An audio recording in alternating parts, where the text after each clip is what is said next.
Okay. 9 counting you. Hello. Hi, Mayor. Hi, everybody. We're going to go ahead and get started because it's 2 o'clock, I think. Is everybody that has to be ready? Mark? How are you doing? Where's Seth? I know he's there. There you are. Boss? And who else is down there who we have to take roll call? Who is missing next to me? Oh, here he comes, our Senator Governor. Okay, all right. All right, and I'm going to turn off the phone. Okay. So I am now, if I didn't do it, going to call to order the August 10th, 2020 Special Commission for the Las Vegas Centennial Board meeting. Are we in compliance with the open meeting law, Madam Clerk? Yes, we are. Thank you very much. May we do a roll call, please? Chair Goodman, Here? Commissioner Bryan, Here. Commissioner Arnold is excused, Commissioner Stodel, Here. Commissioner Brown, Commissioner Feldman, Commissioner Feldman I was going to say. is we've given up excused, a new name. Commissioner Coffin, Commissioner Helton, Commissioner Sinek, Commissioner Mowbray, excused, Commissioner Truesdell is excused, Commissioner Brandenburg, Commissioner Creer, Here. Commissioner Mills is excused. Thank you. Okay, and water. Do we have water? You all have water? You only have one little water, but better than nothing, huh? Well, we can fill up and back, okay. All right, this is agenda item 3, public comment. Comment during this portion of the agenda must be limited to matters on the agenda for action. If you wish to be heard, come forward, give your name for the record. The amount of discussion in any single candidate may have, as well as the amount of time any single speaker is allowed, may be limited. Is there anybody online that had comments for us? No. No, none and none here, so we'll move on to agenda item 4, 20-0094 CLC1 report regarding possible ways forward to proactively reach out to and engage with the local educational institutions to make them aware of the Centennial Commission grant opportunities. Thank you very much. C. Brent for the record. So this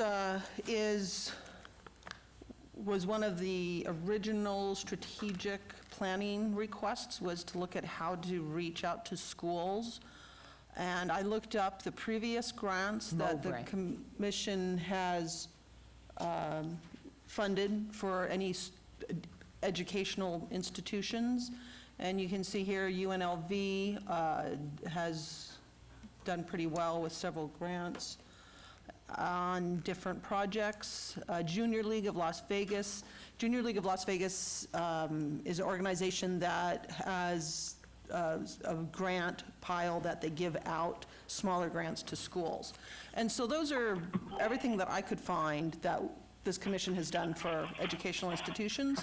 So this item is to discuss ways to reach a wider audience, ways to reach more students, maybe a more diverse student body. There's a packet of, on your desk, one of the items is something that the Commissioner Stodal wrote up as far as some of his ideas. Some of them are really great ideas, such as inventorying historic schools, looking at curriculum, information booklets, a historic marker campaign. And we, from our Historic Preservation Commission, just attended a week-long online seminar or a forum on historic preservation commissions, and they had some really good ideas about outreach. And I know this is kind of old school, but for like the younger students, perhaps looking at maybe designing a coloring book to hand out that shows like the different historical milestones in the city of Las Vegas are the Pioneer Trail. There's already a brochure about the Pioneer Trail, perhaps turning that into a coloring book or an information type brochure, and then distribute that, perhaps.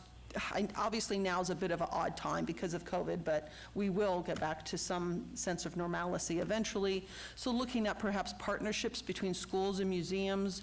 I was talking to the head archaeologist over at the Old Mormon Fort, and he was talking about he would love to partner with a school to bring in school children and learn more about the fort. Maybe there's other museums or other cultural venues that would be interested in something similar. So I'm open to hearing what your ideas are and what we can work with. We'll see what we can do. Thank you. Wonderful. Do you want, Ms. Brent, do you want that discussion at this point, or do you want to go through the agenda? What's your preference here? I think that we can just go ahead and discuss now. Okay. So, and I, having read Mr. Stoldahl's comments, I thought they were excellent, and I was wondering why, and I know Louise Helton, Commissioner Helton, has been implementing in the school district in 4th grade. Our public schools and most of the private schools cover the history of Nevada in 4th grade.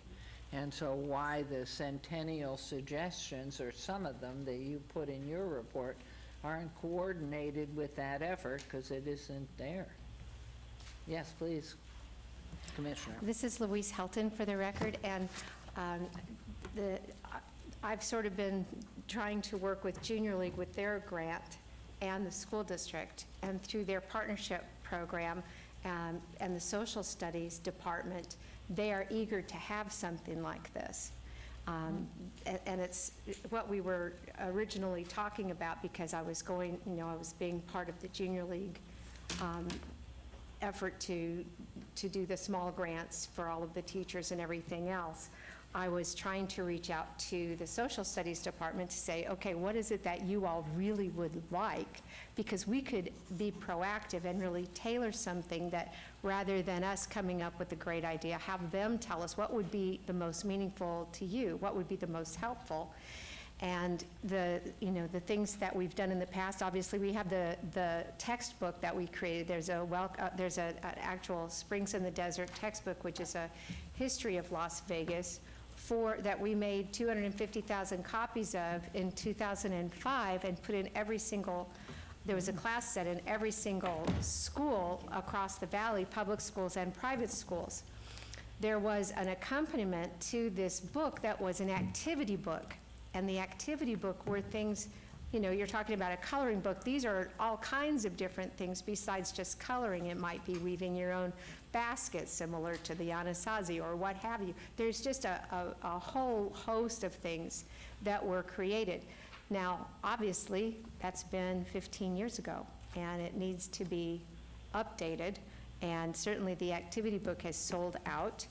The Stevens Press, who was the publisher, is no longer around. I still have all of the galleys and everything else of the original book, as well as the activity book, but that was something that the school district was interested, the social studies department was very interested in sitting down and looking at all of these things so we could conceivably, craft something that would be, made with them in mind, and that we could be proactive about. I just turned that over to Ms. Brandt, and she's got the copy. Is it yours? Right, yeah. That's Yours. his. It's Bob Stodahl's, not to keep. And the Anyway, activity book really. is really quite good. It actually takes some of the things and tells you where you could go to see them in town. Like some of the things that I've always thought were pretty interesting is the fact that when they first laid pipe here in town for water distribution, it was wooden pipes, and there's actually a section of one of the old wooden pipes. And where would you go see that today? Well, it happens to be in the office of the Las Vegas Valley Water District right there off of Charleston and Valley View. So, there's little things that you could do, scavenger hunts and things for families who might be interested in pursuing it, whether, if they wanted to buy an activity book on their own. But nonetheless, the things that we had divined, That book was designed by Julie Doyle. The activity book was made by Julie Doyle, who was a school district teacher and librarian, and later started working for the Springs Preserve. But the power standards at that time were different than they are now, so regardless, it really needs to be updated. Mayor, one of the things that I suggested is that we, in fact, the book, as Louise mentioned, really needs to be updated. There are several opportunities with that. And secondly, I think that the area within the book, we need to expand the city of Las Vegas. I'm concerned concerned because I don't know about how they teach about the history of our state and our community, but I get the feeling the city of Las Vegas gets generalized and all of a sudden it moves to the Rat Pack. And we need more focus. We need to see what they're currently teaching. I think, Louise, isn't that the 4th and 7th grade? Both at the undergraduate or the elementary and the, what are they teaching about the city of Las Vegas? There's about 1950, all of a sudden we become the Las Vegas Strip. We have lots of our own history, Fremont Street, and if we're going to fund something, I want to make sure that our city is clearly emphasized within the document. And I think that the idea of cartoons, coloring books, I think is great. And I think that in some cases we can have them printed in Spanish as well to emphasize a sense of community for the Spanish-speaking part of it. But I want to get back to what I don't think we know what we should do because we don't know what we have. True. I don't know. I went through and started looking at the schools within the city of Las Vegas, which schools are 50 years or older. Theoretically, that's a historic time frame.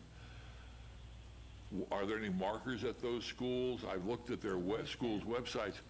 They're all over the wall, inaccurate, minuscule.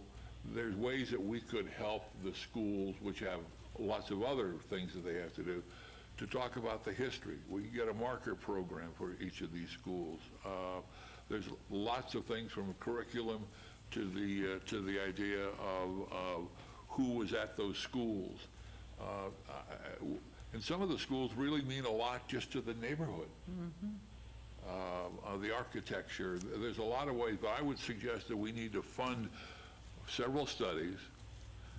And Doctor, I don't mean to dump them all on your shoulder. I'm going to suggest that as an action item at our next meeting, that we find a way to outsource some of this material through the Historic Preservation Commission. We've been working with the doctor to try and get some of the existing documents that the city has funded online. Okay. And part of that is, if you remember, that this group funded a $48,000 study of Las Vegas High School. Oh, right. Last year, 2019, the Historic Preservation Commission funded a study to see which buildings of the Las Vegas High School campus would be eligible to go on the National Register. They came back with a preliminary report, and when we pointed out that they hadn't used this brand new $48,000 study, they had to go back and so that's another project that needs to be done. We need to outsource that and get all that material online, not only for researchers, but for the general public. But I'm getting off track here, so. No, but I think they're very important, and as we make committees and include the university and the Clark County School District, because otherwise, through lack of communication, you'll find somebody else is starting to do it again, that you've already just done it or in the throes of. So maybe it's getting a committee, but the marker idea too is our logo, our Centennial logo, something that we want to take a look at to make sure that it is something that should go on schools and everything that is, what does historic mean? How do you absolutely delineate what you mean by historic? Is it 50 years? Is that the final Well, I definition? think it was the legislature that a few years ago had, up until a few years ago, what happened, what you had for lunch yesterday was historic. So they decided to come up with, and they researched and decided 50 years. So that would be back to 1920 or 1970, although that doesn't sound historic to me, but that's... No.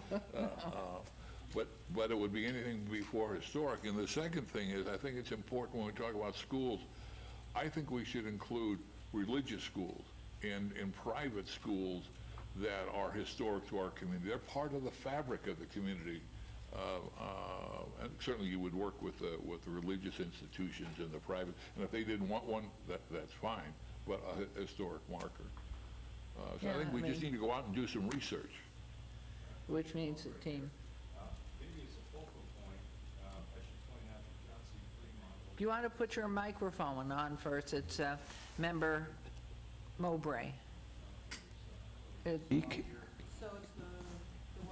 Can you hear me now? Yes, perfect. Okay.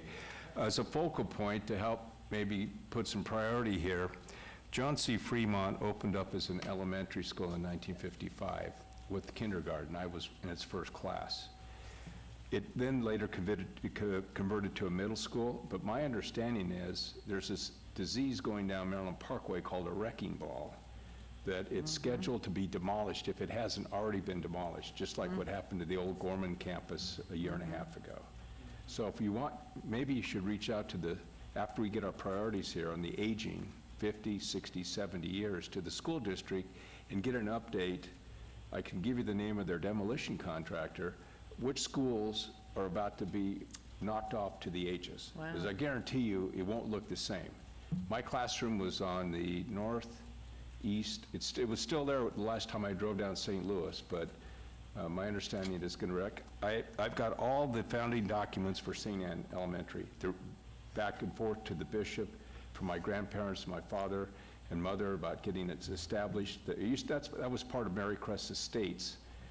Maryland Parkway, bounded by St. Louis, bounded by 15th Street and Oakey, back in the early 50s. So we've got a lot there. I don't know that there are any plans right now to do anything with St. Anne's Elementary, but certainly there are with John C. Fremont. Thanks. John, I think that would be very helpful. Bob, this is really a good start. There are a lot of schools that are not on this list if they still exist. For example, is Mayfair still a school? I don't know. I mean, certainly it would be within the city of Las Vegas. I went through and just off the top of my head Yeah, did a research. and Crestwood, so I don't even know if these exist anymore. They may have been wiped out, but I think your point is well taken, that we need to have somebody to research this. And of course, the Las Vegas Union School District ceased to exist in 1956 when all of the school districts in each of the 17 counties were consolidated into a single, because there was no Clark County School District when I graduated. So was the school district for the city, was that a separate? There must have been in Clark County, now, this is not the product research, there must have been at least a half a dozen. Okay. I mean, Henderson, I'm sure had one, out there in Moapa, but, yeah, I think that I'm guessing, Bob, but I would guess that there may be as many as a half a dozen in Clark County.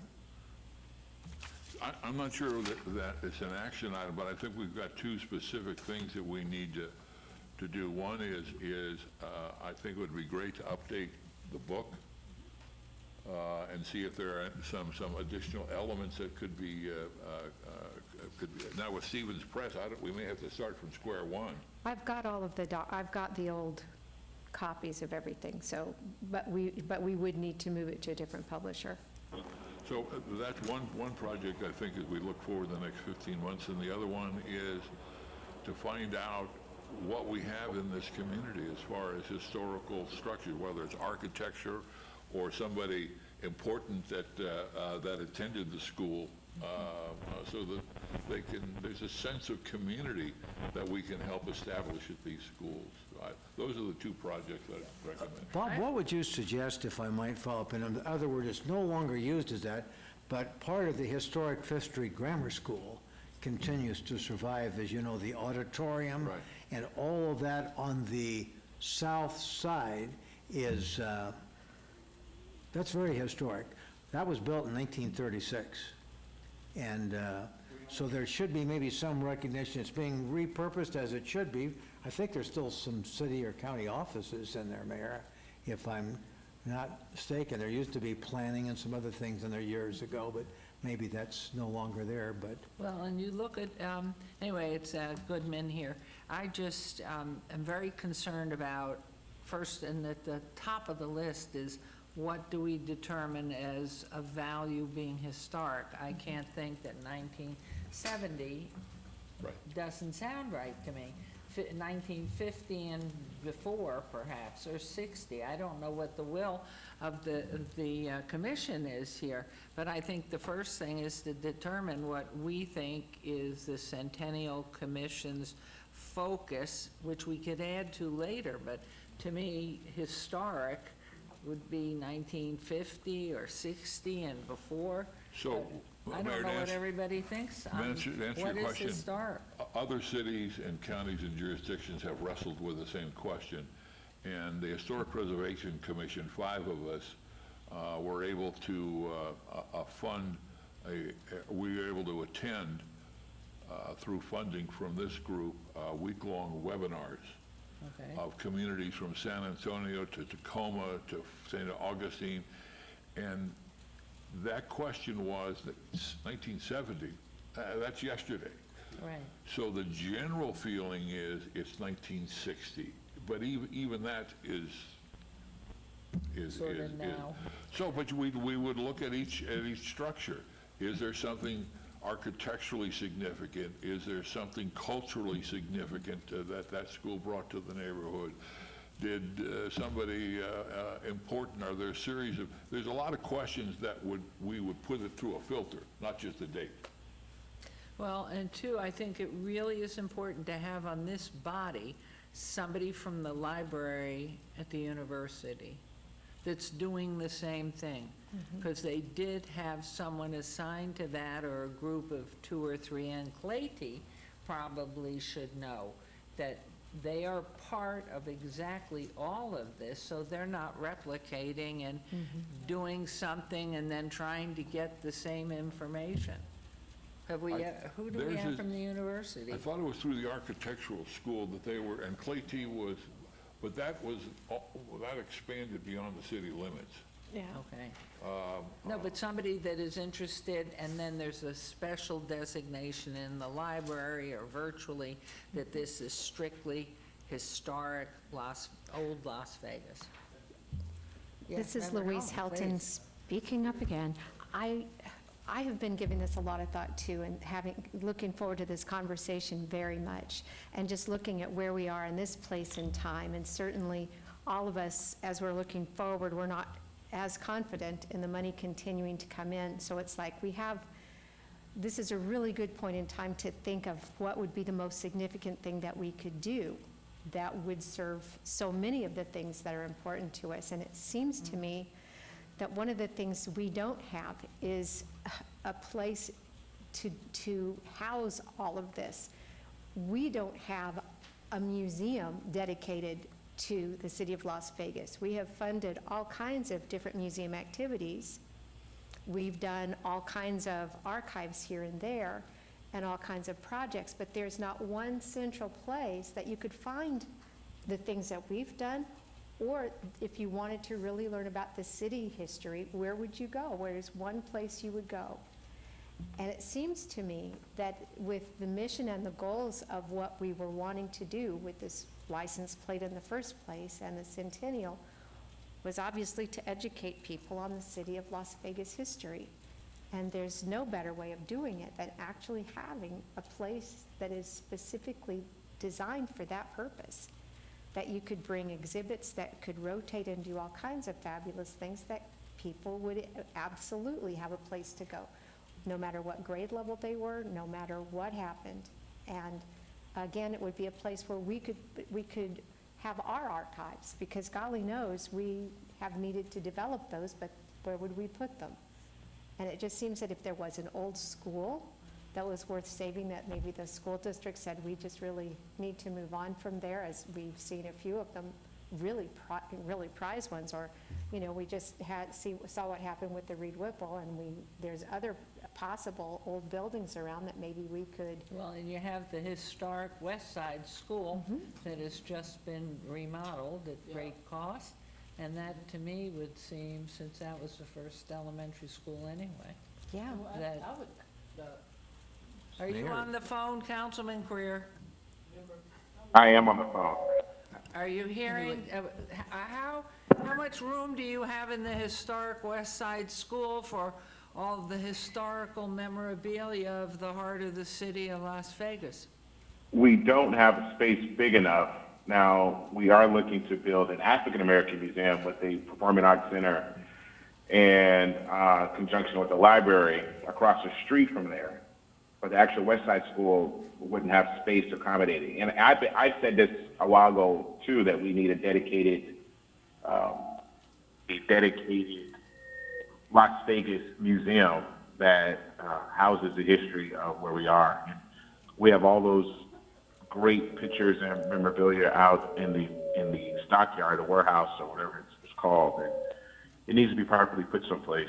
So I've been saying that for a long time too. But then also, since I am on the line, to piggyback on information for the schools, whatever we do with the school systems and to try to get information out, I think the books are fine to update them, but in order to get to kids these days, it's going to have to be some form of electronic media that goes out. I mean, we're handing out hundreds of thousands of these tablets to kids nowadays, and that's where kids are getting information from. And then teachers can also draw from that, whether they show it in their classrooms via YouTube, whether kids can take it home and look at it at their leisure, and then you can update it without going through a tremendous amount of cost from a book perspective, from going back to republishing, printing again, et cetera.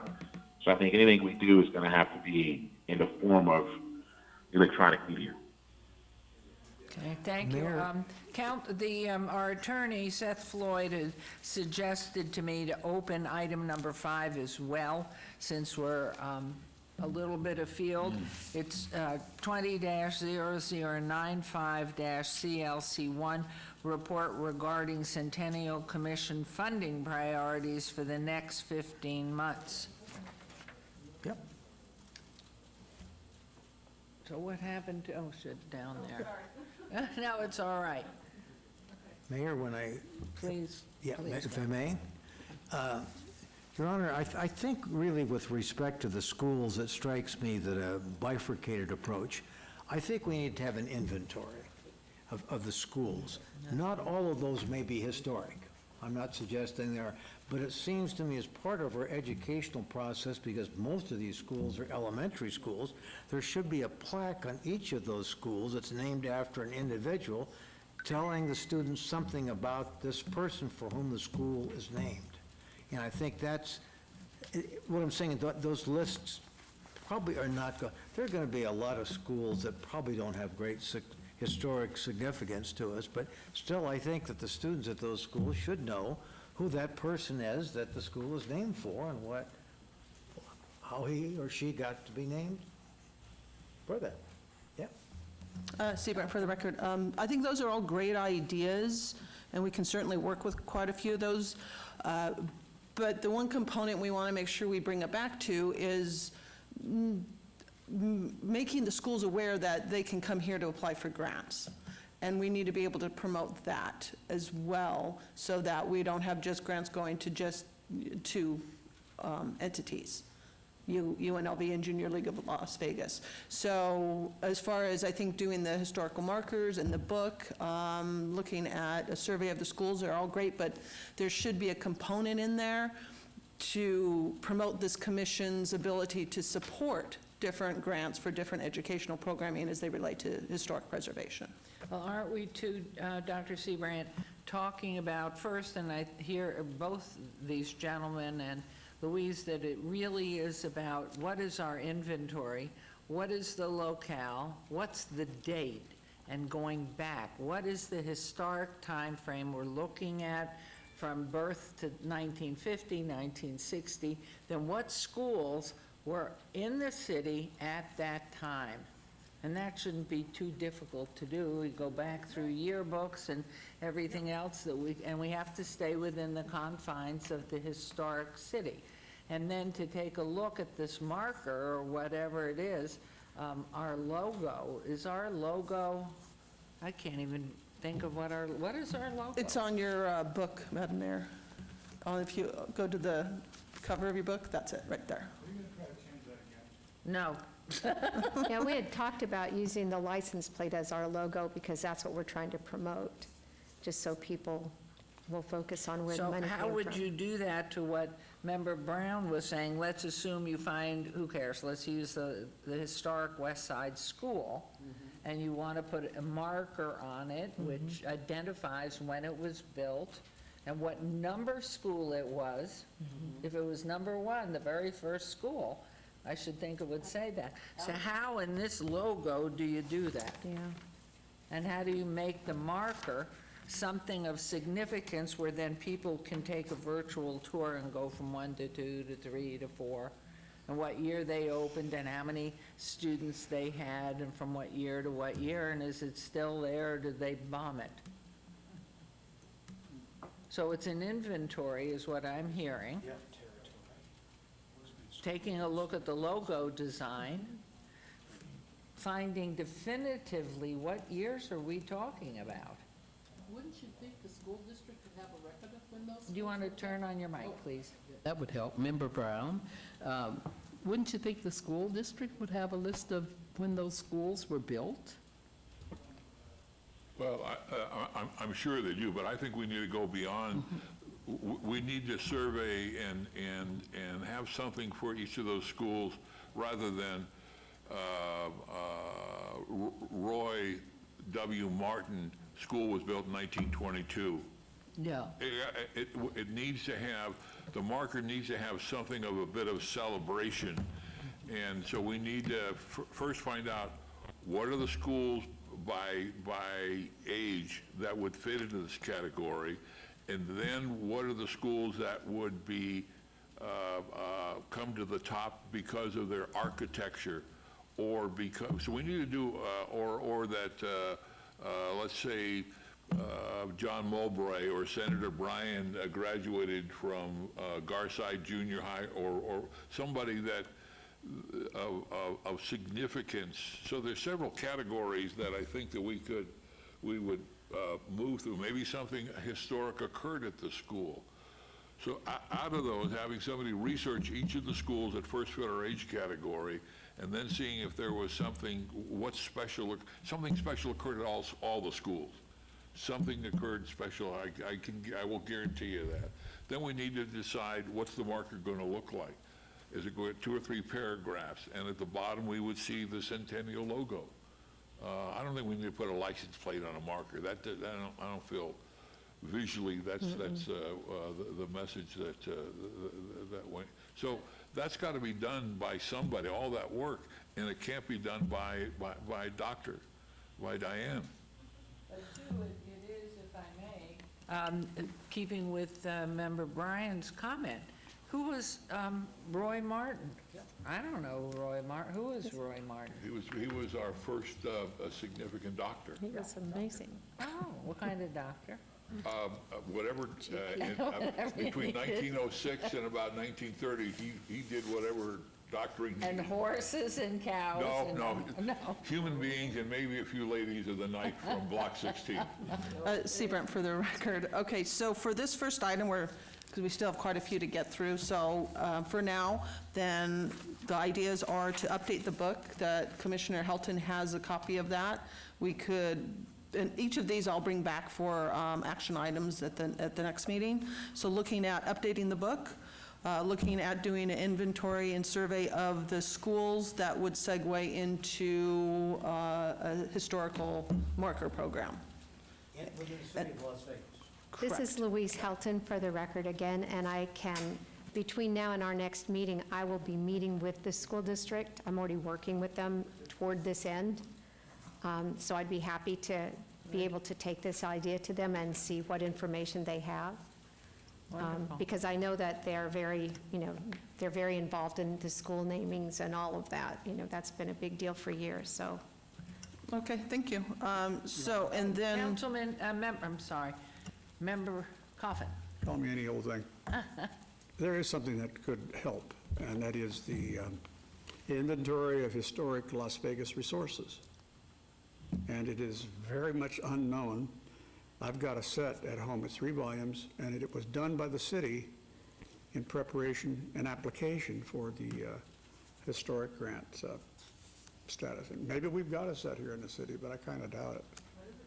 Well, it's the historic resources of Las Vegas, and it could be, one word or the other. The thing is, it's 3 volumes, and there's a photo of every piece of property and house, bungalow, and you name it, along with descriptions and years of construction, and it will include the schools. It will include everything in there that was there. But again, they weren't historic in 1970-something, would be my guess when that was done. I think you're thinking of it's a 1978 publication, 1976, 1978. And we're doing a similar thing with the Historic Preservation Commission, but we will look at that. So I It's a big will- time saver if somebody's doing some digging. Okay. Thank you very much. So Madam Mayor, did you already open up number 5? Can we talk about it, or I do you did need? too, but let's to hear read it from into Member the record? Mowbray, and also Mark Van Burke. Yeah, Commissioner Mowbray here. I just want to make a record. Some notable graduates from John C. Fremont of the Greenspun family, Brian and his brothers and sisters, and Shelley Berkeley. So, Okay. thank you. And Mayor, if I may, I just wanted to say how much is one of the newer, Mark Brandenburg for the record, is one of the newer members here. I sincerely appreciate this conversation that we're having on identifying other resources and reaching out into the community to bring projects to us and setting priorities. One of the things that I have struggled with oftentimes, and when I look at right now this list that we have in front of us, progress projects, and then on the right, discussion for a priority list.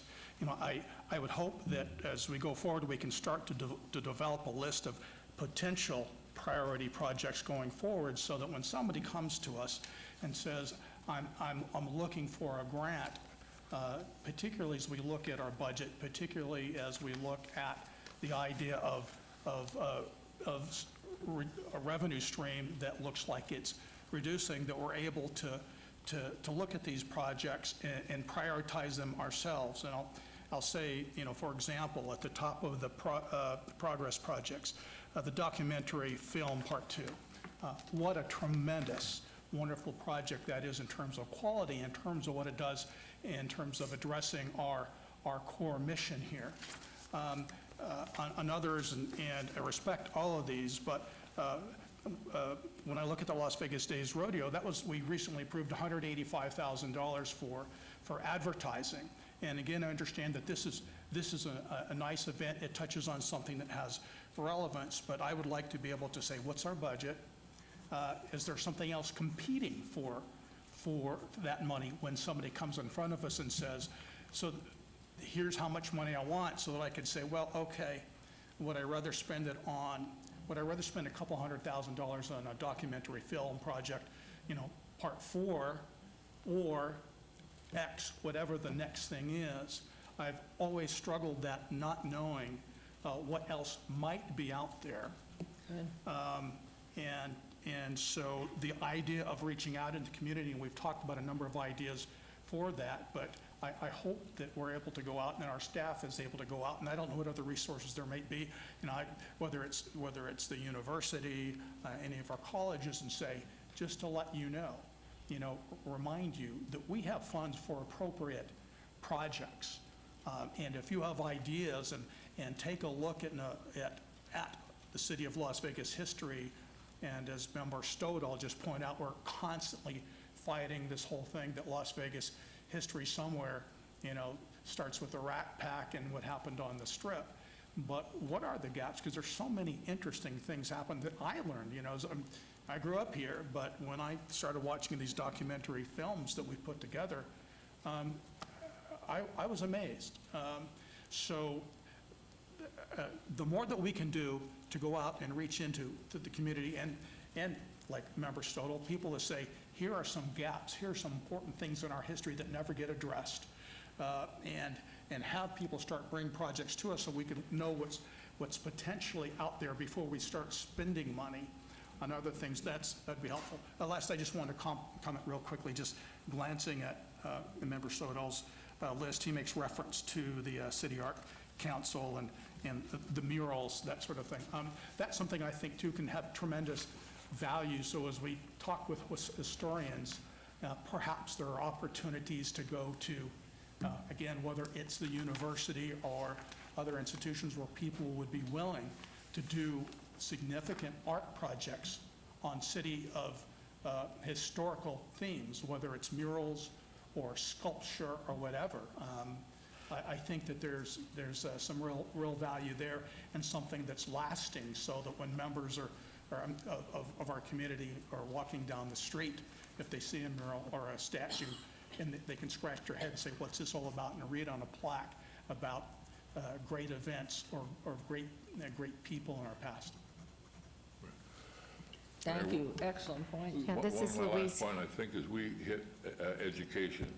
I think you have, Diane, you got two of them. One is that we would fund a study of the cities, the schools within the city, and determine out of that an action plan with markers and so forth. The second thing would be to fund an updated publication, and I would put a hash mark on that, and we would have a strong internet element to it, as well as the printed part. And then the third part of that is something, Diane, that you addressed. I think we need to have an element to where we reach out to the school district and let them know that there are funds available. So I think that those are the three legs to that stool, so to speak, that we need. I would recommend we move forward with at maybe an action item at our next meeting or sometime before. Oh, Bob, that's what I said I'd be doing between now and the next meeting, because I've been working with the school district. Okay. So, and that way I can find out from them what's the best means of communication and all of that, because with the school district, you have to usually go through their funnel or you just don't get anywhere. But what I wanted to also say is, a lot of times people don't even know that we did those 100 mural projects. There's over 100 historic murals already in the city. Nobody even knows where they are. Nobody knows how you could find them because there's not a repository of this information.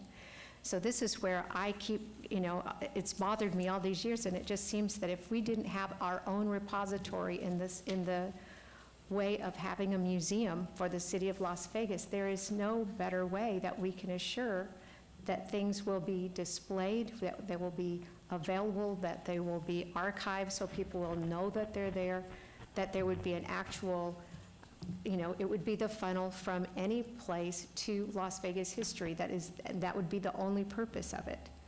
And just to throw a little bit of trying to think of a positive word rather than a hand grenade. For the school, the funding of the schools, the money we would grant to the schools, two things. One, I think we really need to tighten the project range. So we're not talking about turquoise of Searchlight, Nevada, that really the projects need to be about the city of Las Vegas and its history. And then secondly, should we consider that those grants only go to those schools within the city? Bob, I think they have to go to any school in the Clark County School District to learn Right. about the city of Las Vegas history, which is perfectly possible. And it's part of the conversations that I've been having with the schools to say, we have the money, this is what it's for. How would it best be used? How can we get it to you? What would be the most meaningful thing? What seems to be, they're very appreciative of the books, but it seems that going on Richard, field trips is one of the Richard, things that they I get the agree with most you. excited about, just for you to know. I agree with her. in my preliminary conversations. Member Coffin said he agreed with you, and that my concern is, again, what is the purpose of what we're doing? Is it spreading the word of historic Las Vegas? What is our history museum is the one on Las Vegas Boulevard opposite the old library and the old Discovery. Is that not? Museum of Natural History. Okay, so, and, right, correct. And so to find the right place to have whatever it is that's physical, whether it's a report or a connection to virtual learning or something, we don't have a physical space. We have none. I mean, there is still at Lorenzi Park, the old museum that was there that the Oh, State right, Museum we used to left. go there. So I don't know if, we could see what the city might have at this point, if there's any building available that we could start, the sort of the beginning of it. I'd like to find out too, on Channel 4 or 1004, which is the county station, what are those historical films that they're showing? I'm always saying to myself, is this sort of a parallel to what we've done with our Boyd films? Or what's on Channel 1004? I think that they've had They got great funded film. over the years, and I mean, probably over the last couple of decades, maybe, historic vignettes, and they've had part of Great. their team go out, but those are not outsourced, those were insourced, those were produced by the county. Some, as you can look at, are clearly better than others, Yeah. but they've been done over a period of years. Do we need a partner out in the county to go look at theirs and try and pull us all together for the city, the historic founding of Las Vegas? I mean, what it is up until a certain point. Their films, some of them are excellent and very informative, but more of a duplication to what we look at sometimes.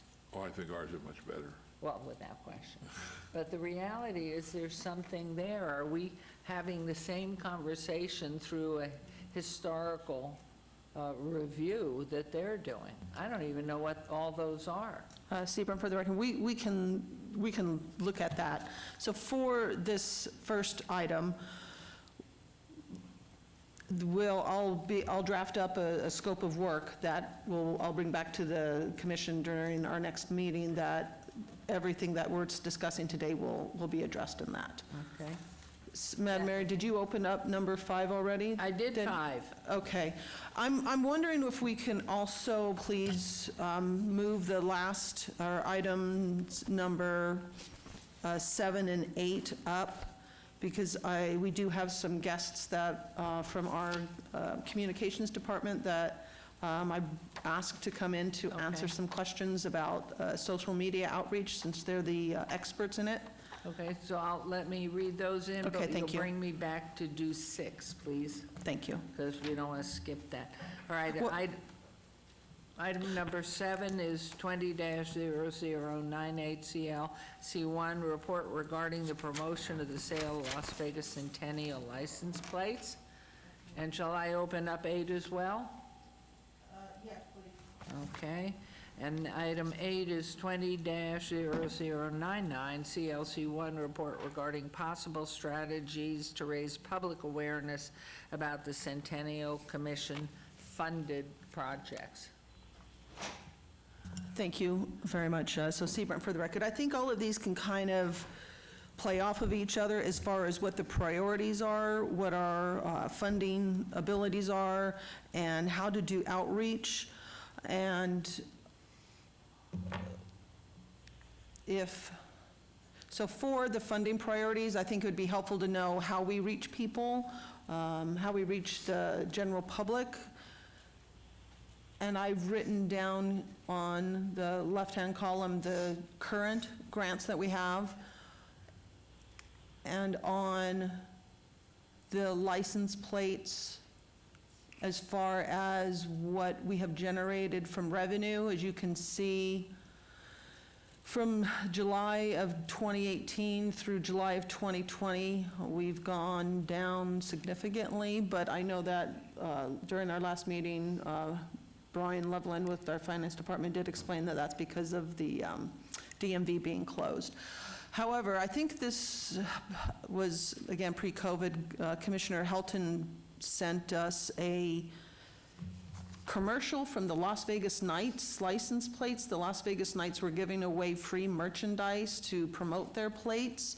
And I don't know, Brian, were you able to get information as how many plates they've sold and the Raiders have sold as opposed to the commission? Or the Centennial, I should say. Brian Loveland for the record. I did reach out to the DMV. I don't have those specific numbers right now, but I should have them shortly. And I know we said that once we get that information, we'll send that information out before the next meeting. I would imagine probably in the next week to 10 days, we'll have the information in a report that we can send out.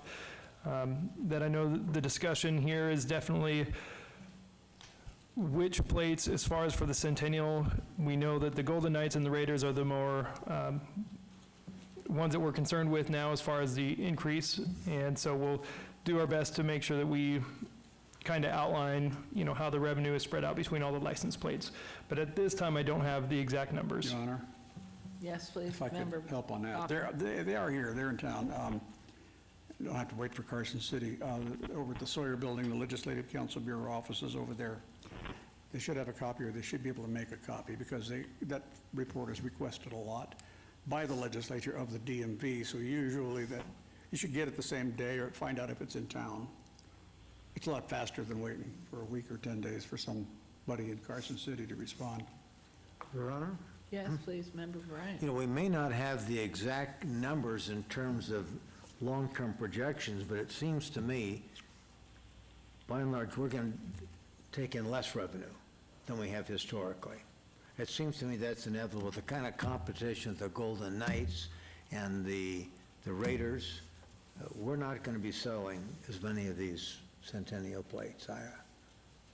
Others may have a different view, but I mean, I think that that is competition that impacts us, and that 358,000, I don't know if that's a harbinger of the future or not, but it certainly catches my attention. Well, I'd So also, Brian Loveland, for the record, on regarding the 358,000, we did talk to the DMV. That number is definitely lower than it most likely should be because the DMV was closed. They were not processing any registration Oh, okay, renewals. all right, okay. And so when I talked to the DMV, our contact over there had mentioned basically once the DMV reopens, we should see this true up probably between most likely September through December. So we should see those numbers pick back up. I wouldn't expect to see that 358,000 be the norm. I know the one thing that was discussed here is we may not be getting a lot of new license plates, but hopefully the people that have the license plates are renewing them. Right. And so that's the kind of numbers that we'll see in what we can track going forward. And I would assume, still though, for the record, that the number is, there's other plates that are coming online. The suffrage plate is coming online. People are going to be switching plates to whatever. So I suspect, I was trying to think of worst case scenario. It's not going to get to zero. No. Let's say that it gets down to, we lose another $100,000 and we plateau at $250,000 a quarter. That's still $1 million a year that needs to be decided how we can spend that. I think it's probably going to level out at probably closer to $350,000 as we move forward next year with additional plates. I mean, Senator Coffin, wasn't there a limit on the number of plates originally that were going to be issued? If I could through you, Your Honor, to Bob. There is a limit on everything in terms of the length of the life of the plate and the minimum number of plates, but there's no maximum number, for example, and there's no maximum length. It's kind of like whatever the legislature wants to do. Okay. So if they think something's not selling and it's not worth it, and there are some anti-plate people there, you know, they can get rid of a plate. They can't say how many are going to be sold, though. What else can I answer?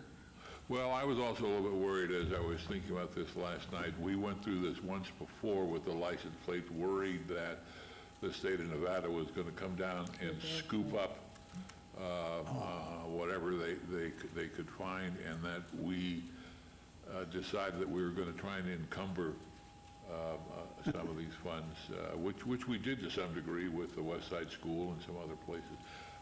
I don't know if that's The governor worthy of can't sweep that kind of money because it's a statute. discussion at this point, but I sort of. Strange things happen at 3 o'clock in the morning, Bob, as you know, with the legislative process, yeah. This is Member Louise Helton Helton, go. again, for the record, and initially, we had a 5-year window before our plate would sunset, and that's the norm. Plates don't sell the way ours has. Ours has been an outlier, a complete anomaly. And the thing that happened with the division of the monies that come in on a specialty plate, the additional money that is charged to the customer, a little more than half of it goes to the state. A little bit less comes to us. So for the $24 million that we have received, they have received more than that. And because of that, that would be a huge blow to their treasury as well. If our plate, if they had discontinued our plate, which is why they'd pretty much taken off the sunset and have enjoyed all those profits all these years. So if I might, Dr. Seabrand, what are we doing consistently and maybe expandingly, if there is such a word, to promote the plates? What have we been doing? What's on it? I know we were sending out in the sewer bill, but that's only to our customers. What are we Right. doing? So Seabrand, for the record, right, and this really is a digital world right now. And if Jennifer Davies or Diana Paul from a communications office wouldn't mind coming up and just giving us a few words. So they run our Twitter, that they push out stories on historic preservation. They push out stories about the HPC and the Centennial Commission. And so the way to promote the plate is via social media. So Jennifer and Diana, thank you. Sure. Hi. Thank there. you. Hi, nice to see your You too. faces. Diana Paul again from Office of Communications.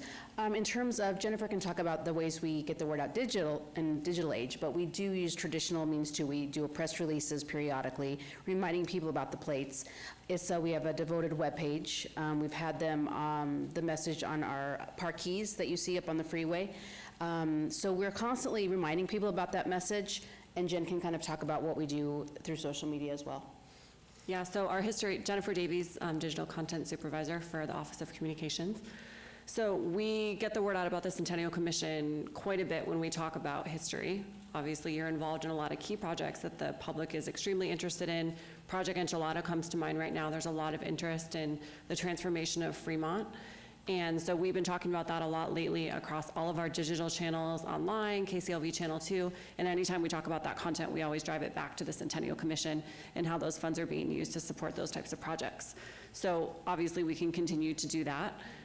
You could also consider something like a continual Facebook advertising campaign where we would run monthly campaigns with content to drive people's interest in the plate, to bring in new customers, to let people know that if they're buying a new car, all these different things about you that Facebook knows, these ads could be targeted to them in our area to let them know that this plate is an option. And I think some people don't realize, they are browsing on there and obviously it's a very attractive plate, but some people may even be more enticed if they know what kind of impact it has on preserving the history in our community. So a constant Facebook advertising campaign could really help with that. Even just doing, $100, $200 a month, any type of funds that you wanted to devote to it could have an impact, and we would set up the parameters for who those ads would go to, so they would only be sent to people that were in our target audience. And through the snail mail, other than, you pay online for everything now anyway. Is there any other snail mail, anything, or billboard, something? Well, like Or you said, we did it in TV we had it in the sewer bill. I want to say we've done that at least twice, where we've had it in the sewer bill, but people do get a lot of their information online now, so they may not get a paper bill. So we've done it through that. I'm trying to think. The sewer bill goes to all of our customers, so that's probably the best one that goes in the mail. Are we using Channel 2 at all? Still off Right. the record? It's on Channel 2. They talk about it a lot of times during different shows or even on the billboard that goes on Channel 2, so we use that as well. But I mean, traditional, what I say, for example, we have the Raider plates and we have the Golden Knight plates. I don't know where that money goes. One goes to, well, it goes a lot of places, but their piece goes in either for the Knights into a foundation, I think they've created that gives back. I don't know about the Raiders. Yes, I don't think so I'm saying, I think we need actually little 15 or 30-second commercials that we could run on Channel 2 that, and our message would be buy these plates and celebrate Las Vegas. Yeah, I believe we already do, but I'll check on the messaging, because Okay. maybe we can talk about the fact that these monies stay here in Las Vegas to enhance historic preservation efforts. But I believe we do, but I will check on that. But this picture isn't as good as the license plate picture. I mean, to show the Centennial logo, except for those of us who are really familiar with it, that doesn't mean the license plate. So Right, we can if I keep think, I remember showing for that the license plate. insert in the sewer bill, I'm pretty sure had the actual license plate. Yes. So I would assume we probably do for the Channel 2 as well, but we can check on that. Your And Honor. anything else? Yes. I please, like Al. the idea of social media. Of course, we've been doing the insertions. We came up with that idea a long time ago. We've done what we could with that. But the other thing is, with social media, you can micro target your audience. You can essentially, let's suppose somebody's got all the cookies in their computer, all the searches they've done. You can get people that have searched Las Vegas history, and you can hit them with an ad. You know, it's like Bing fast. You've all experienced this kind of thing. Big data has you, and we can use it to our advantage. I really think we should consider not just a $200 or $300 buy, but maybe there's some other stuff that we could think about, packages that could yield tremendous results because of their micro-targeting. And there's even a word smaller, nano-targeting probably would be fair. Anyway. Well, and I'm wondering if there's anything through the fuel tax or gas stations that we can put up something that says, support history of Las Vegas and buy the Las Vegas Centennial plate. Yeah, at one time we had some kiosks in some of the gas stations that we were trying out. So again, these all cost money to do paid advertising, but RJ was starting these new kiosks that would be in the gas stations. And we had some of our key messages. So we've tried that as well. Like Jen said, Facebook, the messaging is a lot cheaper to try to purchase ads, but if you get into digital or some of these other in-person means, it might be a little bit more expensive, but we could certainly do that. Mayor, there's still off of the record. We have a top-notch communication department in this city, and a top-notch HPO. Both of them are overworked. And I'm wondering whether or not this is something that you could come up with, some sort of a proposal to submit here that we could get somebody to look at ways to get social media and bring back a plan that you could potentially implement rather than trying to do 15 things all at once. Well, Dr. Siebert, can I share? Oh, it's on the same agenda item, okay. So we were brainstorming some ideas that we have for your consideration as well. So obviously the documentaries are very, very popular on YouTube. The first episode has gotten 1.8 million views. The second episode is up to almost 60,000, so very exciting. It's trending a little bit ahead of where we saw the last documentary this time last year.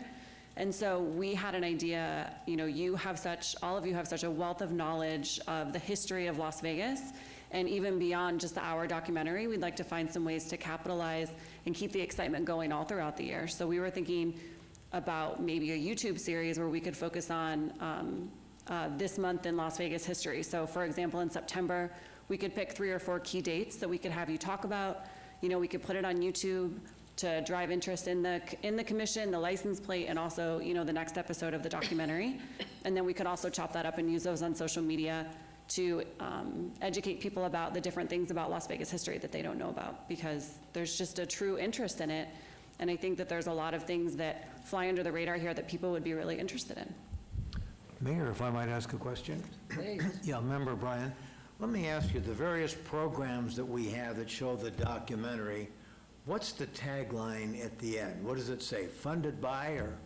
What does Yes. it say? Yes, that's usually what we say, that it's funded by the, the Las Vegas Centennial Commission. We go into how much money has been raised by the But license let me plate. just say with great respect, outside of the bosom of the lodge here, I think there are very few people that have a clue as to what the Centennial Commission is all about. They don't know the source of revenue is from their license plate. Do they? And maybe I'm wrong. Well, I think you're actually right. I think that there could be some new opportunities to engage with the people that currently have the license plate. So we had an idea there too. We thought about creating an email newsletter to engage with people that are interested in Las Vegas history, and especially those current license plate holders, so that we could educate them on how their funds are being used every month or quarterly, what have you, to highlight the different projects that are being supported. But these programs are excellent. It just seems to me we've got the message that this program is funded by your purchase of the Centennial plate that helped to preserve the history of Las Vegas. The Centennial Commission, I'm proud to be on that. Walk out on the street and ask somebody about the Centennial Commission, they don't have a clue. Correct. And understandably so, that's may or not intended to be pejorative, they just don't know. But the newsletter would, I think, if you did that, would help potentially stabilize those that are thinking about getting a different license plate. It would reinforce them, oh, now I know, I get it, oh, and I was part of that, I'm gonna do it again. Yeah, you're exactly right, Commissioner. So, it would help people understand how their funds are being spent. And for those ones that are on the fence or thinking about going somewhere else, they may stay, because I think there are so many that obviously have a true interest in preserving what history we have here. Another idea that we had through the DMV, and this would be a question for you that maybe we could route through our DMV partners, would be, since we're tied in with the DMV to get these funds, do we have any sort of ability to get the contact information of the people that already have the license plate, so we could reach out to them via email and say, we have this newsletter for you to stay in the know about how your funds are being distributed each year, and invite them to subscribe? I don't know if that's an option, but. Well, that used to be many years ago, public, you could just find out who was driving that car in front of you. But I think I think there's some hoops you have to jump through to get that DMV information. would have to tell you if that's available or not. But as a way to help get the newsletter off the ground too, could just be an option. A question, if I may, Your Honor. Member Bryan, did you say that we're sending letters to people who are already purchasers of the Centennial Commission plate, reminding them to continue because of all the good work that's being done to preserve the history? Or maybe I misunderstood. Yeah, I'm not aware of that happening right now. Our idea was just if we did an email newsletter to try to get contact information from the DMV so that we could encourage all the people that currently have the license plate to subscribe to our newsletter so they could keep up with how their funds were being spent. That So we're may not be- currently doing it, Yeah, but that's very, but boy, that's the base right there. And to encourage them, maybe even somehow, and you all figure this out better than I, that this past year, as a result, your purchasing helped to fund A, B, C, D, E, and F, to have them invested with us, because these people already have some interest in the history of Las Vegas, or they wouldn't be purchasing the Centennial Commission plate. Just to let them know that wondrous deeds are being done as a result of their generosity. Mayor, I think that it's a great idea, but it's going to cost money to produce those. And what I would like to see is come back with a proposal that either we hired somebody to give us a plan on how to market this, and/or part of that plan could be this newsletter, or that be a separate funding proposal that the communication could come back and say, we can do a monthly newsletter, but it's going to cost you $8,000 a year. We need to write it, we need to mail it, well, et cetera. just to clarify, it would be an email newsletter. So the city already owns the software, so it actually wouldn't cost us anything. We just need some participation from the commission and from Dr. Seabrandt to put out Now content. you're assuming we're going to be able to get their email address. Well, And even if we couldn't, we have ways to promote it. You do have your website, and we have, different social media pushes that we can do. We have a lot of newsletters that have several thousand subscribers that we've been able to build up over time. So we could still do it even without the DMV contact information, but Just We as an could have a option. formal proposal. Yeah, maybe for a paid media campaign, we could get back to you with a proposal on what we could do if you wanted a Facebook campaign or if you wanted a digital campaign, and then we could put it before the board to see if that's something that you wanted to spend the money on.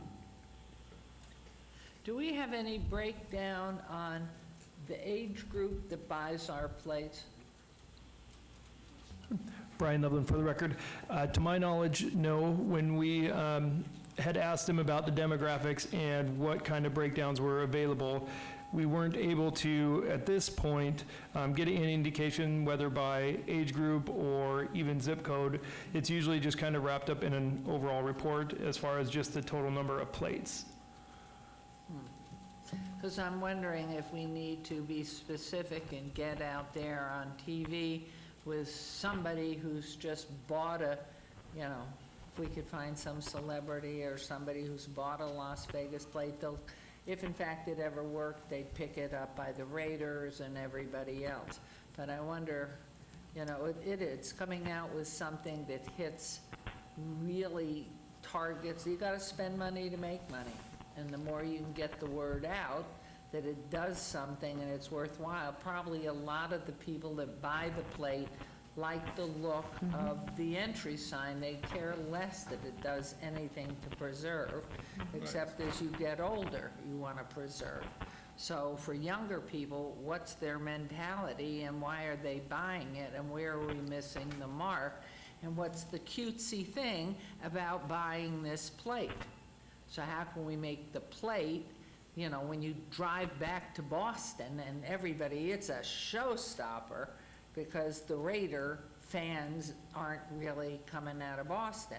But a Las Vegas plate, oh my God, you know, what are you doing here? So I don't know if there's something we can do to make it sexy, the sale and buy of that plate. That really shows it on the car and how, you know, maybe get an ad and maybe you have to do it once where everybody just says, you know, who cares, they're up in Alaska and, oh my God, you're from Las Vegas? You know, just something. And you have to spend the money, but it would target the mentality that will now say, I want one of those plates because I drive a lot. To me, that's our key. That's, because if we're just gonna sell it, I've always been nervous, if you sell it to the preservationists, that's gonna be, everybody may enjoy it, but the hardcore folks are that. We need to sell it to the person just exactly the way the mayor describes it. What's that other, you're from Las Vegas, celebrate Las Vegas and buy this place. I think you're right on target. And what does the new, now we're getting, I mean, listening to the news every day, everybody's now moving out of New York City, they're all coming to Las Vegas because they don't like the crime. And so what can we be doing to target what's the first thing that somebody new to town Mayor? does? Hey, Mayor, I have a comment. Well, you're an advertiser, so I am. speak close to your mic. I don't know if everybody can hear me. This is Cedric Career. I think that if you are looking to do some type of marketing, it just has to be a digital campaign. One, it's the most cost-effective method of going about getting information out. It's very targeted. You know, you can get the data to support what you're doing, and you can get the data weekly, daily, weekly, monthly, or what have you. So you can target all new people who have, you know, registered their cars in Las Vegas and gotten new driver's license, or you can target just strictly people who have moved into Las Vegas for the past, within the past week or so, or new home sales. Someone purchased a new home in Las Vegas, you can reach out to them digitally.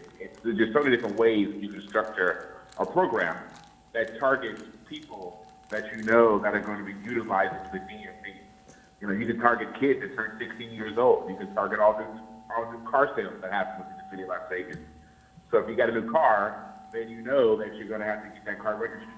Well, something can go to that person via online when they go back online and say, congrats, you know, don't forget about this. And they go, oh, I never thought about that. So there's a lot of ways of doing it. Online is the best way to do it.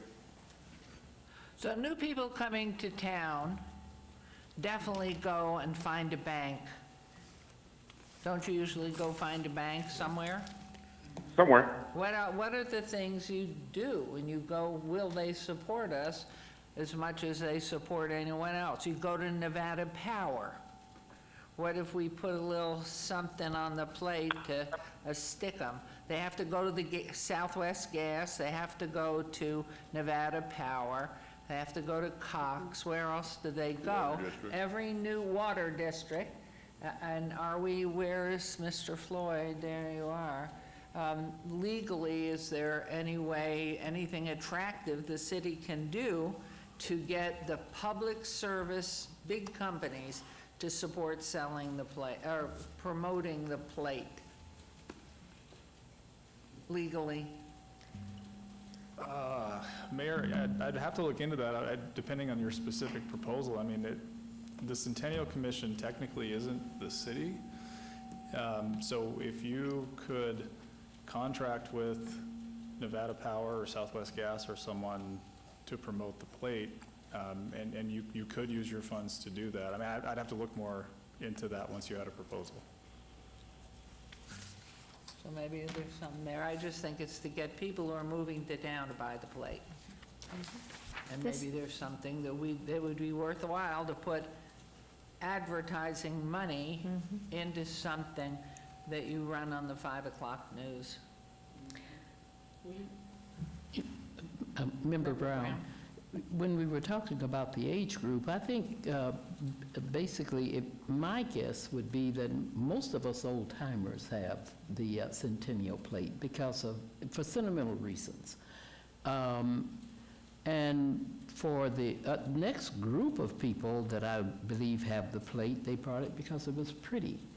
And because it's very attractive. Even if you look at the ball teams, their plates are their typical sports plates. But the Centennial plate is pretty. And I think basically, if I were looking for an age group to try to attract, I would try to attract some of the younger people, especially your middle-aged people, that would be interested in our history. And, you know, I think the combination of youth and history would probably be attractive to them. Member Helton? This is Louise Helton for the record, and one of the things that we might be able to do is just do a promotion for, I don't know how many plates we've sold at this point, but let's just say the 5,000th plate that's sold, you get a fabulous prize package, and you're greeted by Oscar and 2 showgirls, or whatever, you know, so that it's a big newsworthy ta-da. And it would give you something to promote in the meantime, to say, you know, you could be the one, and then it could be a big splashy thing when somebody finally does it. The only catch is, I don't know, you know, we would have to have the DMV notify us who that person was, if they would play with us that far, just for that one piece of information. It could be helpful, but then we could promote it. You could go to town with it. I would think, with the Facebook advertising and all the digital campaign. Member Sinnock, did you? Yeah, for the record, Commissioner Sinnock, I'd say probably 90% of people buy it because of the plate, the look of it. They have no clue of what's behind it. So let's play on that. You know, it is an attractive plate, and I think Hannah's right. The sports plates are pretty bland, and they're both black. You know, ours is not. It's, you know, it has a lot of interest for that. I like this idea of a giveaway. I mean, McCarran does that for passengers all the time. But that'd be a good selling point to try to get attention and elevate the dialogue a little bit. But coming into town, yeah, it's no energy, but that's online to get service. Car dealers are great. I just bought a car, and, you know, I had them take care of the plate, and had they said, are you interested in that? Now, I have a great Vegas plate, so it's a 777 number, but I can't give that up. Yeah. But had somebody said, are you interested in a Centennial plate? Looking at that, you know, I think I don't know if they'd help or not, but just an idea. But you're right, go after the new people with the cars. We're selling so many cars in this town, it's just incredible. You see so many temporary tags around, and so it's a great opportunity, but we've got to supplement the ones we're losing here. So. Member Brown, but to tag on to that idea, even if the DMV didn't play with us, we could say the 5,000th plate sold in 2021 or 20, whatever, just pick a date. And, you know, and pick your own number. Just pick a number that we think is realistic to encourage people to try to get to be that lucky winner. And it's got to be that license. So if you'll put your minds to it and pull your team and all the creative minds that are there, and we'll continue to submit ideas that I think would be good to help us. But thank you both for all And that you Seabrant, do. for the record, I will work with the Communications Department on that proposal. Also, the documentary obviously is very popular, and since the third installment's just going to be starting production next month, we can ask Boyd Productions to put some kind of, at the end of the film, say that they put it in writing what the plate has, or the film has been funded through the commission with these plates, but perhaps we could have maybe a dialogue, and they can, or somebody can say something, one of the historians can say, oh, by the way, this is the Centennial Commission funded project, this is who they are, and you can help fund further programs by purchasing the license plate. So we can do that as well, and also the YouTube mini documentary. So again, I'll write this up for action item for the next meeting, and thank you, ladies. Thank you. Thank you. And if you would, just put a picture of the plate, because if you don't like the Raiders or you don't like the Knights, I mean, that's team specific. Vegas, everybody in the world knows Vegas and loves Vegas. Maybe we can have a campaign in Europe. You can buy a Las Vegas plate, because everybody in London would love to have a Las Vegas license plate, and it would be numbered 1 to 1,000. Can you buy a plate if you don't live in A this state? non-plate plate. I mean, not a registered. Oh, number you're saying like some kind of plate. A novelty marketing type? that looks like the plate. Okay. Well, that's an interesting idea. Yeah, they've definitely sold a ton of those. And sell them at the Neon Museum, and sell them should. at the But Hugh just had a great Mob idea. Museum. Hugh just had a great idea that we could actually have a contest of, send us a picture of you and your plate. Oh, I like that. And then It's like everybody Flat would. Henry or Yeah. whoever he is, Flat somebody. Yeah, and then, we could maybe have a drawing or whatever the best picture was or whatever, and they would get a prize. But then, and maybe it could be announced somewhere. We're having so many Good events these ideas days. if we can. So do you want to go back to 6 at this point? Thank you both. 6? Thank you.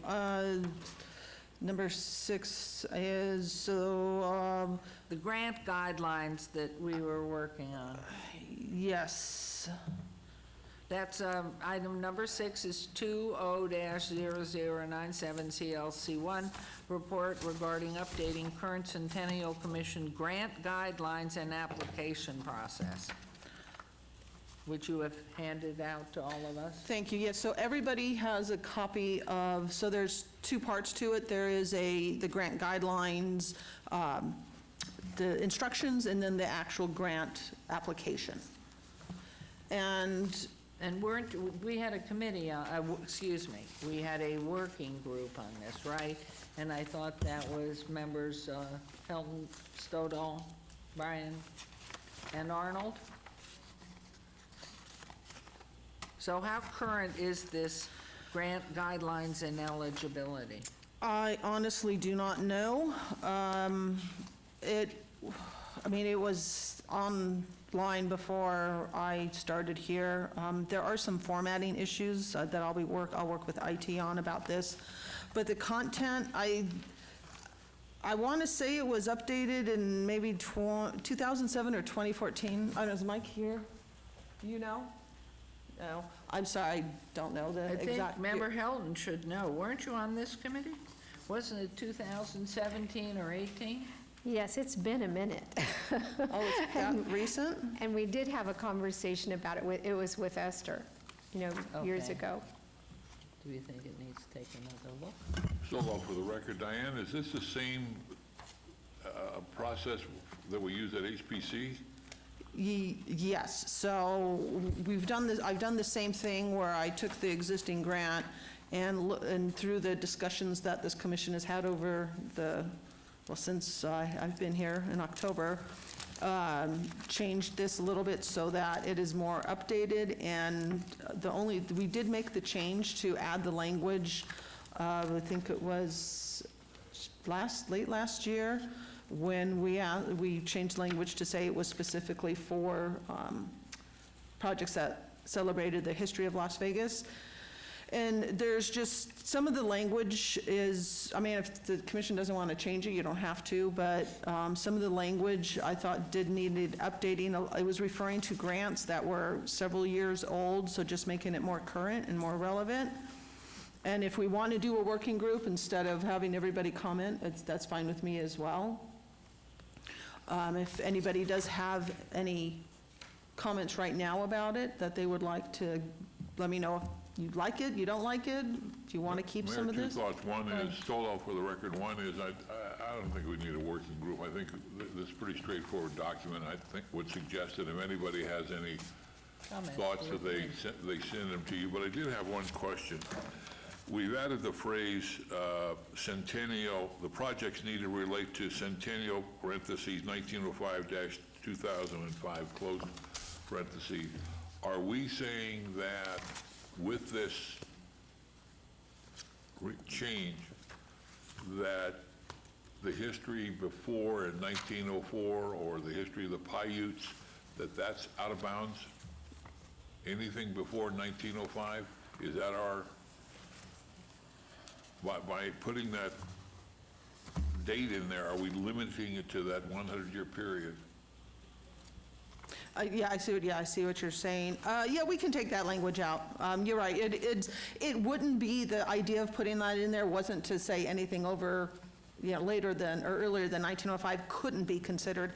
It's just that was designating this is what signifies the Centennial for Las Vegas. But I if that, wasn't suggesting any, I just was a question. Maybe because of the way the law is written. No? Okay. Well, great then. I think that we ought to pull that out because it does feel like it's a limiting kind of a factor. okay, that's fine. Or add a parentheses without limitation to prior year applications. Or focus on or something. Because at least it gives you the realm of when the Centennial was. But it does say it under Part 2, you're absolutely right, on page 8. In the third line, the project as it relates to the history of Las Vegas, specifically its Centennial of those years. This is Louise Helton again. I am thinking that we should probably look this over. There's a lot here to wordsmith and look at, and I would like to read through it before we adopt it as our grant guidelines. I think that's a good idea. Right. Can we do that? It's We'll not an all read action it? item, so everybody is free to look at this, and you can send your comments to me via email. And then you can report that if you would, Doctor, at the next... Correct. At the next meeting. Yes. Grant. So now that everybody has the document, hopefully it should be easier to Right. all be on the same page. Okay, wonderful. Okay, so that's 6, and we did 7 and 8. Or am I moving too fast here? So we on to 9? Well, number 8, let me just make sure. So it kind of covers what we were talking about with the communications office as far as raising public awareness, and it sounds like we covered all of that unless anybody has anything to add other than what we already talked about. Yes, ma'am. It was inferred, or maybe specifically suggested, but I remember all the years that the AAA Automobile Association would have competitions in schools they would buy a billboard, who cares, on Wyoming at the railroad tracks, and they'd have an art competition on a specific subject, and there would be a prize, money prize, plus your art artistic rendering of whatever it was would be on the billboard for the period of the rental of that billboard. And so maybe there's something in competition that would be specific to the Centennial and the license plate, or the upcoming 100th year of the women's rights to vote, and we do an art competition. It could be, you could have different categories. You could have it at the higher level too, at the university and community college level, and the K-12 program. Just with a prize, money, and you get your piece of artwork on a billboard. I know that, Madam Mayor, this is Louise Helton for the record, the school district has those kind of art contests pretty much laid out pro forma, and if we chose to ask them to do that, we could say, look, we'll give you this much money for this prize, and this prize. We've done it with them before. And since you're meeting with them next week, could we broach this subject? I can add that to the list, and we could maybe look at that, target that for maybe for next May, for the Centennial or our birthday year, May 15th. And you give them a $500 bond, we get 2 billboards somewhere. Yeah. Maybe Councilman Creer has a billboard he'd donate. And are you still there, Councilman Creer? Of course I'm here. And then, but maybe we could pursue that, but if in fact the school district would get behind it, and a picture of the license plate. And it somehow incorporate that into the artwork or something. Because this is the 115th year that 2020 was, so Perfect. 2021 will be Okay. off. Madam Mayor, what if, Member Brown, what if we did something as simple as having a history project for the kids? Like, what is the Centennial Committee? And have them, and it would force them to research it and really find out what the Centennial Commission is. Well, in 4th and 7th grade, that could be very germane right there, for them to study it and come up with an essay. And we have a prize that we can put up money again. They Yeah. love bonds and checks. Yep, especially for the 7th graders. Yeah. It's a group of people that are 100 years old. Do something. Mayor, I'd like, if I could, just indulge, go back to 5 for a second. There are 2 topics that, one of them Louise Helton brought up was we did a fantastic, the community did a fantastic job on murals during the Centennial celebration.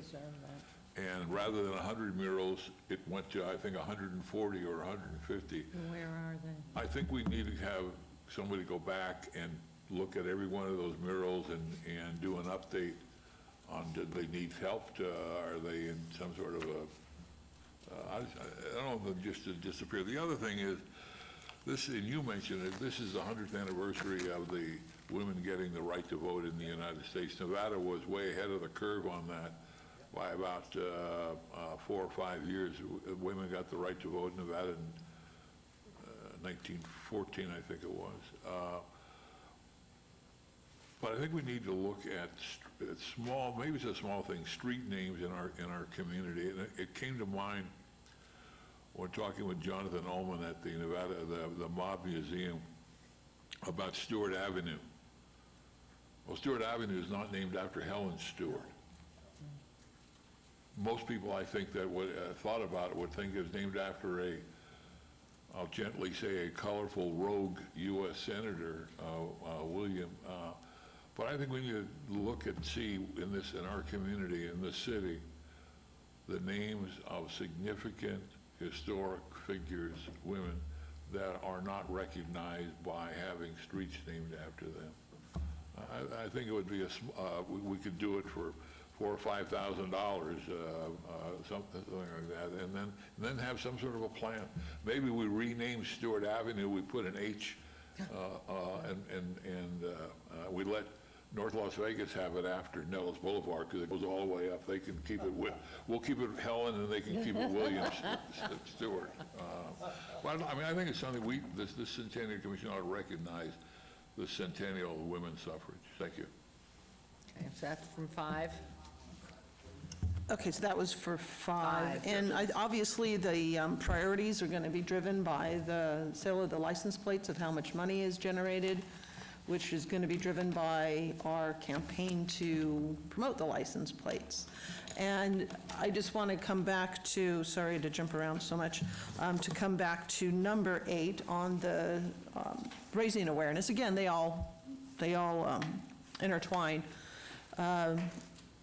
Commissioner Stoddall, myself, and the chairwoman of our Historic Preservation Commission did a podcast, 2 weeks ago. I think it's just gone live.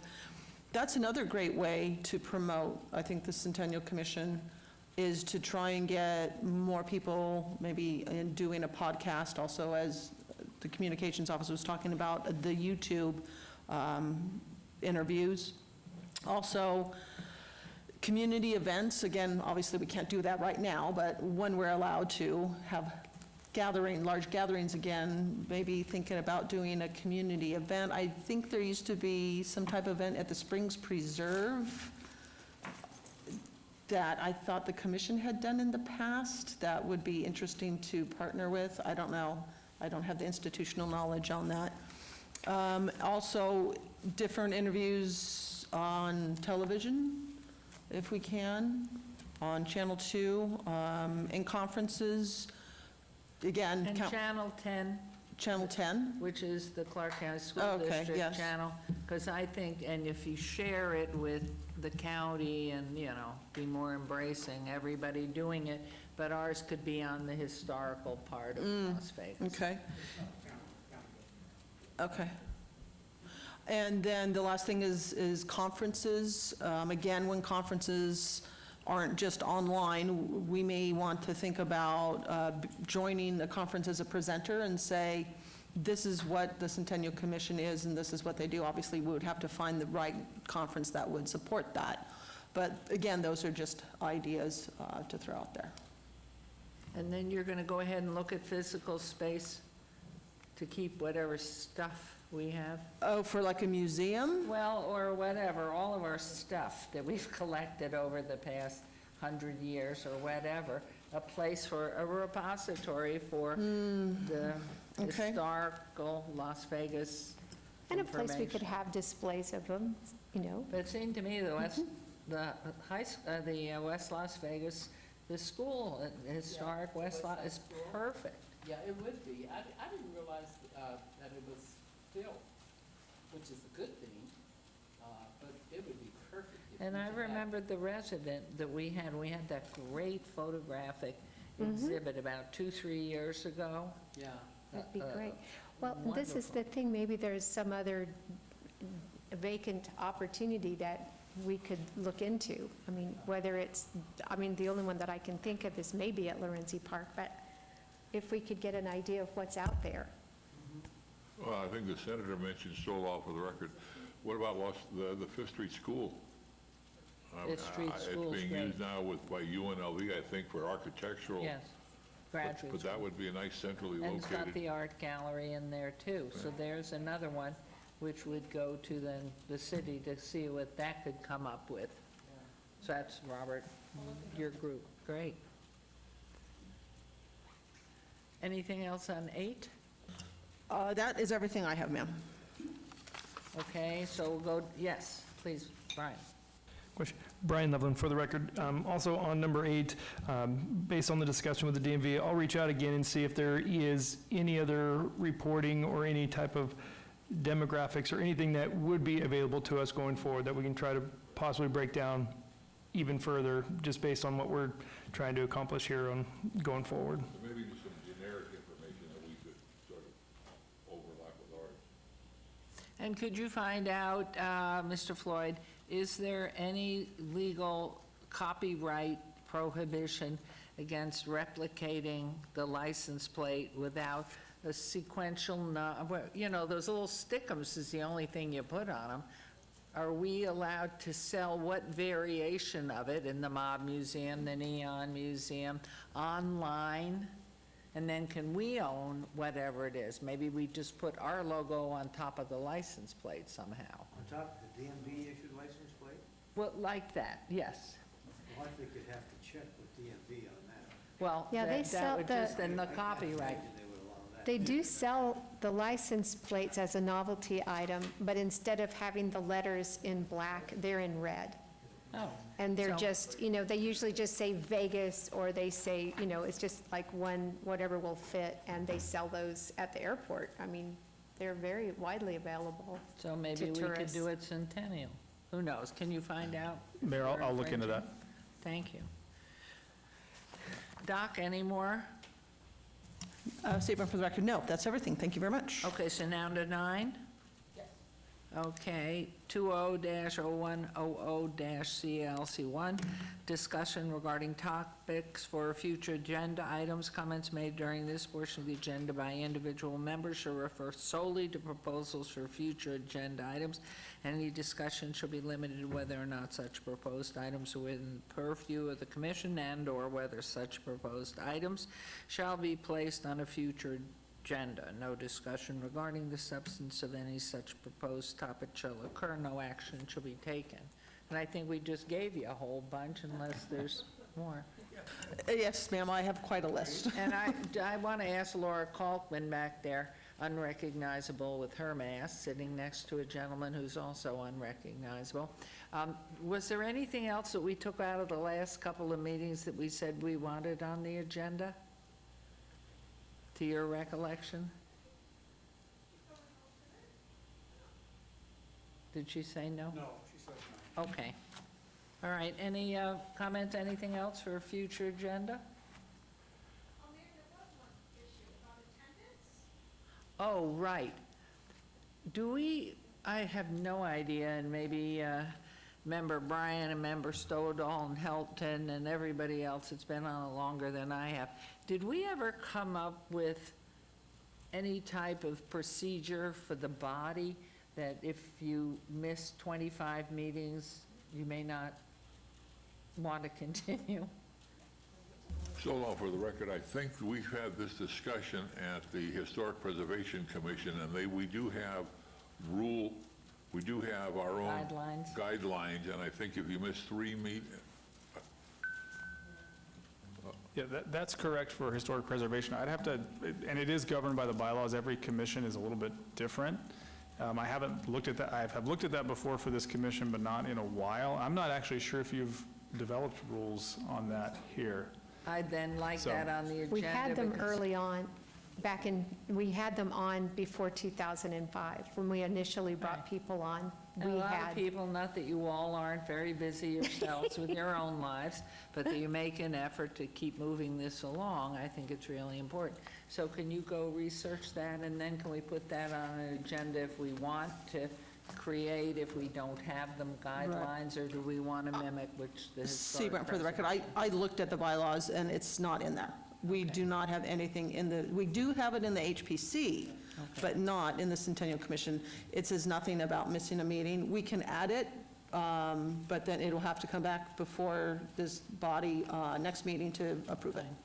Well, and two, I mean, obviously with excuses, you said several people today, and our clerk said that too, that they're excused and so on. And it's fine, I mean, if you can't come and you want to participate, but if you just don't come, I don't think that's helpful either way. Okay. So, can we do that? Okay, and unless there's something else, any other, we'll do a second public participation. Public comment during this portion of the agenda must be limited to matters within the jurisdiction of the commission. No subject may be acted upon by the commission unless it's subject on the agenda scheduled for action. If you wish to be heard, please come forward, give your name for the record, the amount of discussion, any single subject, as well as the amount of time any single speakers allow may be limited. Good afternoon. Good afternoon. Yay, we have somebody. I love it. Hi Very there. important somebody, too. Hi there. My name is Tashika Lawson. Can you speak into the microphone, please? My name is Tashika Lawson. I just wanted to go over a couple of things. I wasn't sure how much time I would have, though. Well, take whatever time you need, assuming it, but if people start to go to sleep here or Okay. pick up their cell phone, that's long enough. All right, I wanted to start off with, I think that the biggest issue that I'm seeing as a person who's watching this is that the overall brand identity for the Centennial Commission is missing. There's just a disconnect when it's coming from what you guys do to what everybody else is actually knows you for. Because I, as a citizen, without looking for what you guys do, wouldn't know what you do. However, when it comes to preserving the actual history, as a person who grew up in this city, who's gone to schools all over this this town, it's important to know that there is a commission that actually is working towards funding the preservation and passing the baton from the older generation to the younger generation. So I think that that is probably... Are you looking at those of us longer of tooth? Good, thank you, very good, very. Oh, no, my grandmother, I listened to her all the, well, up until last week, I listened to her all the time, and that was another thing that was on my agenda to talk to you guys about, is that we have a lot of people, a lot of children, or a lot of people who are interested in learning about history or doing their, thesis on history inside of Las Vegas. There's a wealth of information when it comes to people like my grandmother telling me about how she used to go to Montgomery Ward. I was like, I didn't even know what Montgomery Ward was. So those are, of course, things that a lot of people aren't going to know, that they can actually just ask an elder to pass that information on. Like, oral history is incredibly important, and it's not only important to us as a whole, as a community, but it's important to the people who are coming in and saying that we have no culture here. That's not true. We have culture all over the city.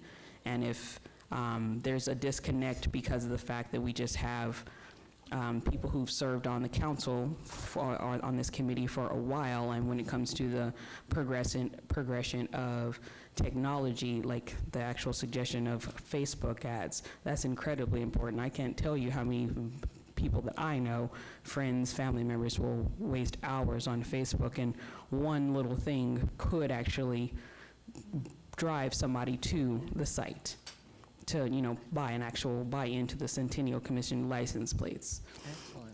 Excellent.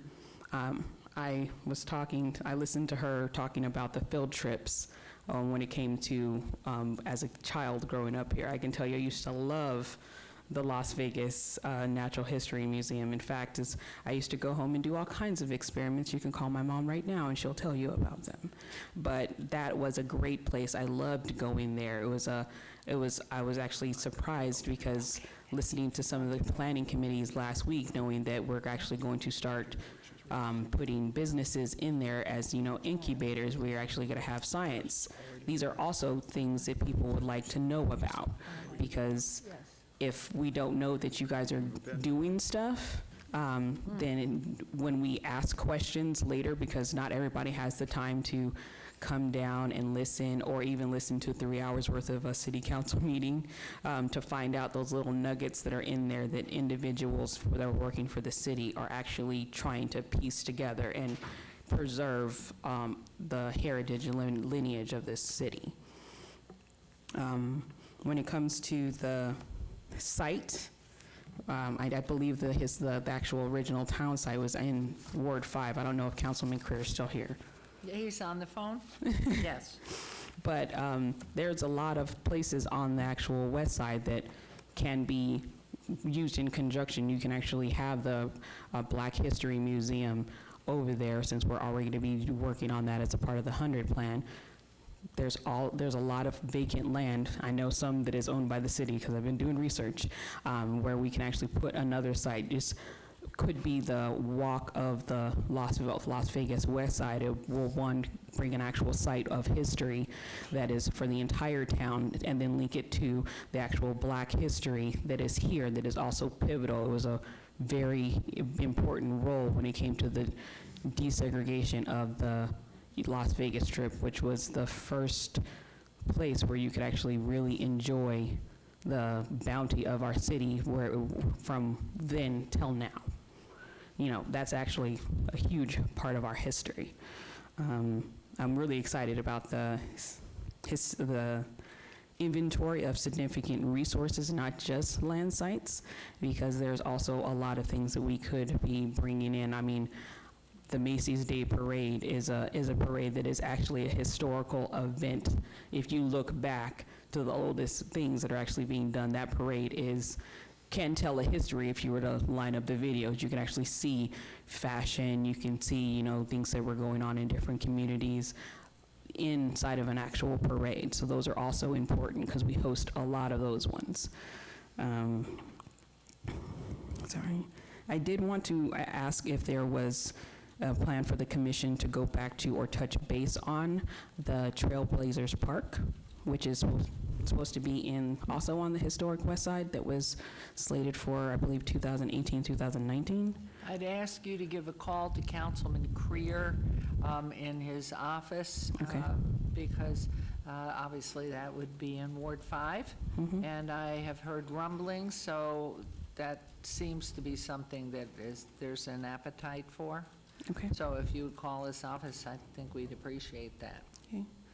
And then the last one was, I was actually looking through the committee seats, and it says there's ability for 6 to 15 people, but there's only 14 people who are listed, and it doesn't look like there's 14 people here. So I was just wondering, because I've actually been trying to get on a committee, but I don't see a committee seat for this committee. If you will give your name and your way to be contacted to Dr. Seabrandt right over there. I'm not sure how the appointments, but we're about to review all of that. But I've seen you at council and you're always very engaged, so appreciate, obviously, it sounds like an offer to me. And so- I like helping. I move people. Okay. Which elementary school did you go to? I went to Fay Heron, Lois Craig, Gwendolyn Woolley, Del H. Robinson, Votech High School, ATTC. So I've been all over this town. Wonderful. So there's a lot. Could you please go back and get the dates when every one of those was founded? Yes. And That what would is be your great. grandma's But name? Dr. Seabrandt, right here, if you would give her your information. Oh, I she think has That it. would be wonderful. We're in contact already. Okay, good. Yeah. What is your grandmother's name? My grandmother's name is Hortense Nelson. I think I know her. Oh, well, I have Desiree Lawson as well. So I've got family, pretty much, most of us grew up in the city. And when it comes to the oral history, I know that I'm talking to Clay T. Washington, and she's trying to get us to help piece together the oral history. And lots of my aunts and uncles are really excited about taking a part in that, because there's a lot, after listening to every one of my aunts and uncles talking over the last couple of years, I'm like, there's a lot of stuff that was going on in this town. She's wonderful. We appreciate your input and taking the time and to share with us. I think you could add a lot to the information, because we're always trying to get every little bit of history recorded and part of how this great city grew up. Okay. So thank you. You're welcome. Thank you. Thank you. Anybody online? No, nobody's online. So any other comments, questions? We will stand adjourned. I want to thank you all for participating. So your homework is to review that whatever was given out by Dr. Seabrandt, and we thank you very much, and our wonderful clerk and lawyer and CFO and everybody. Thank you. Thank you all. When's our next meeting? September, I want to say 28th, but I don't have it burned into my memory, I'm Okay, sorry. But you'll be in touch. Yes. Okay, and we'll get these corrections back to you then. And again, thank you. Have a good week, everybody. Thank you. Take care. Good meeting.